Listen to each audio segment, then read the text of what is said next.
ٹیک لگا کر نہ کھانا. آپ صلی اللہ علیہ وسلم نے فرمایا ٹیک لگا کر مت کھاؤ. ایک اور جگہ پر آتا ہے آپ نے فرمایا میں سہارا لے کر ٹیک لگا کر نہیں کھاتا. یعنی منع بھی کیا، حکم بھی دیا اور خود اپنا طرز عمل بھی بتایا. پیٹ کے بل گر کر نہ کھانا، یعنی پیٹ کے بل لیٹ کے نہیں کھانا چاہیے. بعض لوگ ہوتے ہیں نا کہ الٹا لیٹ جاتے ہیں، سامنے کمپیوٹر کھول لیتے ہیں، کچھ کھانے کی چیز رکھ لیتے ہیں اور ساتھ کھاتے رہتے ہیں. اگر آپ کہیں بھی بچوں کو دیکھیں کہ سکرینز لے کر ان کے لیٹنے کی شیپ کیا ہوتی ہے یا کیا انداز ہوتا ہے، یہ کس طرح عام طور پر بیٹھے ہوتے ہیں، تو اس سے منع کیا گیا. دسترخوان پر کھانا.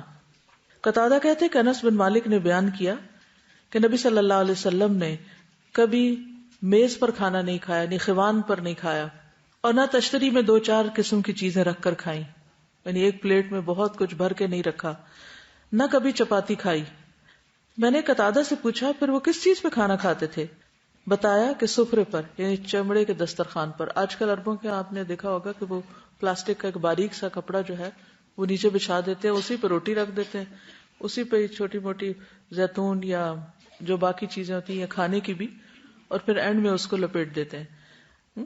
یعنی زمین پر کھاتے اور کپڑا بچھا کر یا چمڑے کا دسترخوان بچھا کر. پھر بیٹھنے کا انداز کیا ہو. نبی صلی اللہ علیہ وسلم کا ایک بہت بڑا تشت تھا جسے غرا کہا جاتا ہے، اسے 4 آدمی اٹھاتے تھے، کافی بڑا تھا. عربوں کے ہاں آج کل بھی ایسے ہوتے ہیں، سب کا کھانا ایک ہی جگہ ڈالا جاتا. جب چاشت کا وقت ہوا اور انہوں نے ضحیٰ کی نماز پڑھ لی تو اس تشت کو لایا گیا جبکہ اس میں سرید بنایا گیا تھا، یعنی شوربے میں روٹی بھگوئی گئی تھی. سب لوگ اس کے گرد جمع ہو گئے. جب لوگوں کی کثرت ہو گئی تو رسول اللہ صلی اللہ علیہ وسلم نے گھٹنے ٹیک لیے. ایک بدوی نے کہا بیٹھنے کا یہ انداز کیسا ہے؟ نبی صلی اللہ علیہ وسلم نے فرمایا اللہ نے مجھے نیک خو بندہ بنایا ہے، نہ کہ متکبر سرکش. تو اسے یہ بھی پتہ چلتا ہے کہ اگر بہت زیادہ لوگ ہوں تو سمٹ کر بیٹھا جائے اور کم سے کم جگہ پر بیٹھ کر کھا لیا جائے.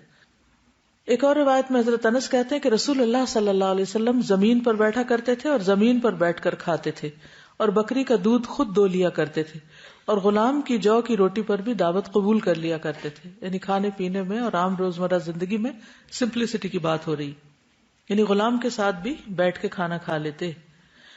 انس بن مالک کہتے ہیں میں نے نبی صلی اللہ علیہ وسلم کو دیکھا کہ آپ اقعاء کے طور پر بیٹھے تھے، کھجوریں کھاتے تھے. اقعاء کے طور پر بیٹھنا کیا ہے کہ یعنی ایک پاؤں نیچے اور ایک کھڑا رکھنا. عام طور پر کیا کرتے ہیں ہم لوگ، بچہ کھیل کود رہا ہے، اس کے ہاتھ میں روٹی کا ٹکڑا پکڑا دیا یا کچھ اور کھانے کی چیز دے دی، وہ بچپن سے ہی گھوم پھر کے کھا رہا ہے، ادھر گھوم رہا ہے ادھر گھوم رہا ہے، پھر وہ عادت ہو جاتی اور بڑے ہو کر اس کو کنٹرول کرنا بہت مشکل ہوتا ہے.